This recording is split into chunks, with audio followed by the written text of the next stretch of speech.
Muy buenos días, queridos hermanos. En esta mañana el devocional de hoy tiene por título Yo he rogado por ti que tu fe no falte. En la lectura de Lucas capítulo 22, versículo 31 al 34. Este título me ha llevado a pensar que nosotros como hijos de Dios muchas veces pasamos por situaciones inesperadas, ¿no? Circunstancias de la vida que nos llevan a generar dudas o también nos lleva a pensar en el futuro. Esa inseguridad se traslada, ¿no?, a nuestro diario caminar. Nos ponemos a pensar en el trabajo que va a pasar, en la situación del país, y estamos por ahí afanados o preocupados, ¿no?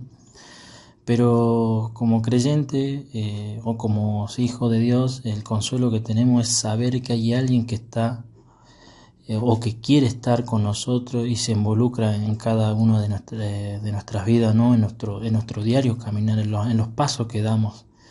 Y lo podemos ver acá, ¿no?, en esta lectura de Lucas capítulo 22, versículo 31 al 34. Y dice así: Dijo también el Señor: Simón, Simón, he aquí Satanás os ha pedido para zarandearos como a trigo, pero yo he rogado por ti que tu fe no falte. Y tú, una vez vuelto, confirma a tus hermanos. Él le dijo: Señor, dispuesto estoy a ir contigo, no solo a la cárcel, sino también a la muerte. Y él le dijo: Pedro, te digo que el gallo no cantará hoy antes que tú niegues 3 veces que me conoces. Podemos ver que cuando la palabra de Dios leemos o vemos que se repite un nombre, por ejemplo, lo vemos acá en Simón, Simón. Lo vemos en Génesis capítulo 22, versículo 11, Abraham, Abraham. En uno de los evangelios también, cuando dice Marta, Marta. En Hechos podemos ver también Saulo, Saulo. Notamos que cuando pasa esto siempre viene algo muy importante, ¿no? Abraham tenía que detenerse antes de sacrificar a su propio hijo. A Marta tenía que decirle que se centrase en lo más importante. Eso lo podemos ver en Lucas capítulo 10, versículo 41 al 42. Respondiendo Jesús le dijo: Marta, Marta, afanada y turbada estás con muchas cosas, pero solo una cosa es necesaria. Y María ha escogido la buena parte, la cual no le será quitada. Y en el caso de Saulo, Dios mismo lo tiró a tierra, ¿no? Y Jesús le preguntó, lo podemos ver en Hechos capítulo 9, versículo 4, ¿por qué me persigues? Y cuando le hace esa pregunta, después Dios, el Señor Jesús, cambia su vida para siempre, ¿no? En este texto, en este libro de Lucas, en relación a Simón, le dice algo quizás inesperado para Pedro. Dice el texto: He aquí Satanás os ha pedido para zarandearos como a trigo. Aquí mismo notamos que Satanás no hace lo que quiere porque Dios no se lo permite.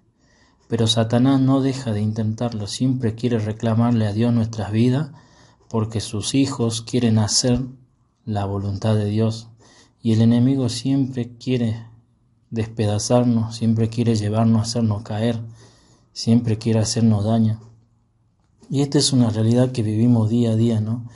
Quizás podemos pensar en Satanás como alguien que solo surge en la palabra de Dios porque se habla de él, ¿no?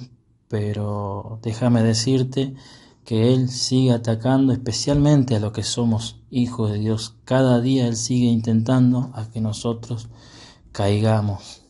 Y sigue la lectura y dice así: y Jesús dijo: he rogado por ti.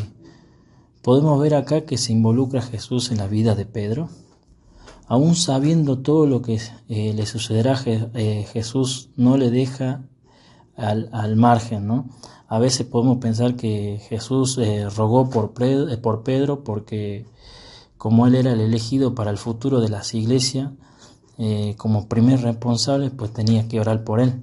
Pero algunos dicen que Jesús ruega por Pedro porque sabe que caerá hasta lo más hondo del abismo y necesitará la ayuda que otros apóstoles para poder seguir adelante. Porque Jesús no abandona a Pedro a pesar de saber cuál iba a ser el futuro de él. Y esto es algo que lo podemos aprender nosotros también, ¿no? El carácter de Jesús, el carácter del Hijo de Dios es de alguien que se preocupa por cada uno de nosotros, a pesar de que muchas veces le hemos fallado, ¿no? O quizás algunos podrán pensar que el Hijo de Dios descendió del cielo porque vio algo bueno en cada uno de nosotros, y no sería razonable, ¿no? Porque si fuera el ser humano pero tan bueno, ¿para qué iba a descender el Hijo de Dios? A vivir una vida sin pecado, a hablar de la salvación y sufrir a tal punto de entregar su vida allí en la cruz del Calvario. Pero el Hijo de Dios hizo lo que hizo porque no había nadie más quien lo haga, ¿no? Y Pedro, que ahora estaba callado escuchando, tampoco podía hacer lo que Dios pide de nosotros. Jesús rogó por Pedro al Padre. Pero ¿qué es lo que le pidió para Pedro? Lo podemos ver ahí, que dice que tu fe no falte. Tal vez Jesús podría haberle pedido más poder para soportar la tentación de negarle un poco más tarde, o más poder para hacer milagros y que todos se fijasen en Pedro, más poder para poder hablar del Evangelio, pero lo que le pidió fue más fe. Y creo que pidió más fe en Dios porque es lo que todos y cada uno de nosotros necesitamos. Cuando nos va mal, necesitamos más fe para comprender que Dios tiene el control. Y cuando nos va bien, necesitamos fe para seguir siendo atraído y guiado por Dios, para confiar en Él cuando vengan situaciones inesperadas. Así que Jesús pidió que no faltase o que no fallase la fe de Pedro, como lo hemos leído, y nos fijamos si es importante la fe, ¿no? Que más tarde podemos ver a Pedro, que escribió en el primer capítulo de su segunda carta, en versículo 5, versículo 6, vosotros también poniendo toda diligencia, por esto mismo añadid a vuestra fe virtud, a la virtud conocimiento, al conocimiento dominio propio, al dominio propio paciencia, a la paciencia piedad. Y lo primero es la fe en Dios. Y solo con fe viene lo que con la ayuda del Señor tendremos que ir añadiendo para seguir cambiando. Pedro necesitaría fe en Dios para lo que iba a pasarle. Y aunque iba a sufrir, Jesús le dio la misión muy importante. Jesús tenía mucho más claro el futuro que el mismo Pedro, y le dijo: tú, una vez vueltos, confirma a tus hermanos. Nos podemos dar cuenta de que Jesús tenía muy claro lo que iba a pasar a Pedro, y aún así decidió seguir con su plan.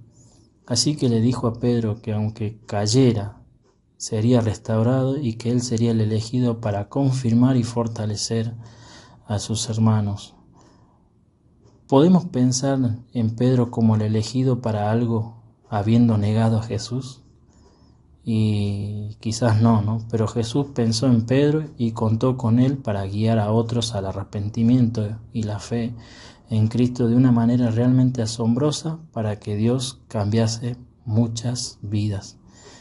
Y esta idea de fortalecer a los hermanos, de animar y consolar a los que nos rodean cuando hemos sido restaurados, es algo que nosotros tenemos que poner en práctica, lo tenemos que llevar adelante, porque somos el pueblo de Dios, porque somos una familia y no podemos ir cada uno por nuestra cuenta, ¿no?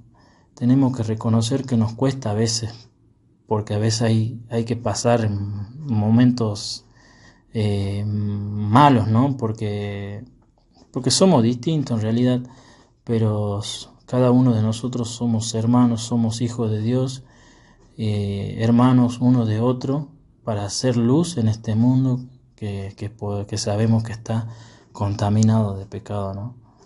El objetivo de Jesús con Pedro era adelantarle lo que le iba a pasar, pero Pedro tenía otros planes, ¿no? Pedro le dijo al Señor: Señor, dispuesto estoy a ir contigo, no solo a la cárcel, sino también a la muerte.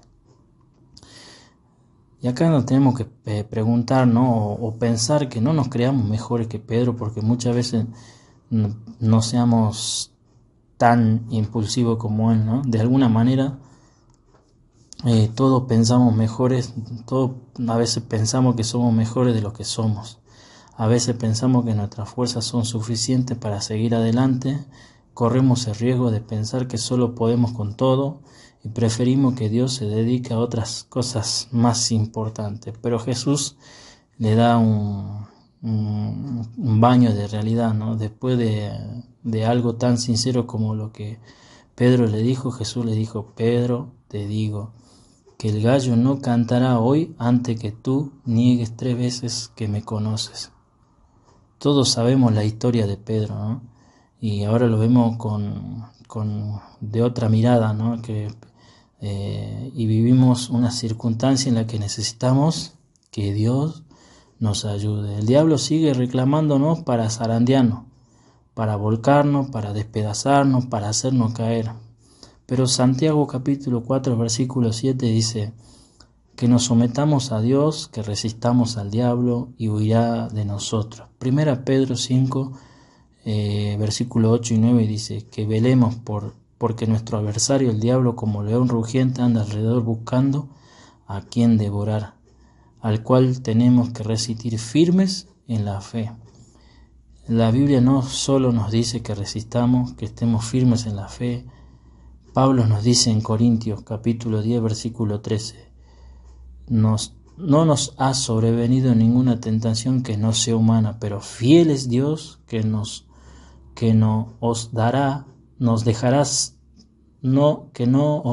ser tentado más de lo que podéis resistir, sino que dará también juntamente con la tentación la salida para que podáis soportar. Finalizando en esta lectura, con esta cortita lectura de la vida de Pedro, o parte de la vida de Pedro, la palabra de Dios no solo habla de resistir y que nos da la salida, ¿no? Sino que hay alguien que siempre está pendiente y que está pensando en nosotros. Podemos ver que Jesús no solo rogó por Pedro para que su fe no faltase. Podemos ver en Hebreos capítulo 7 versículo 25, vemos que Jesús dice salvar perpetuamente a los que por él se acercan a Dios, viviendo siempre para interceder por ellos. Así que en esta mañana tenemos al mismo Dios que tuvo Pedro, ¿no? No estamos solos. Nuestro Salvador vive rogando y vive intercediendo por cada uno de nosotros. Quizás en esta mañana, a través de estos versículos, te lleve a pensar en la situación que te encuentras y nos encontramos cada uno de nosotros.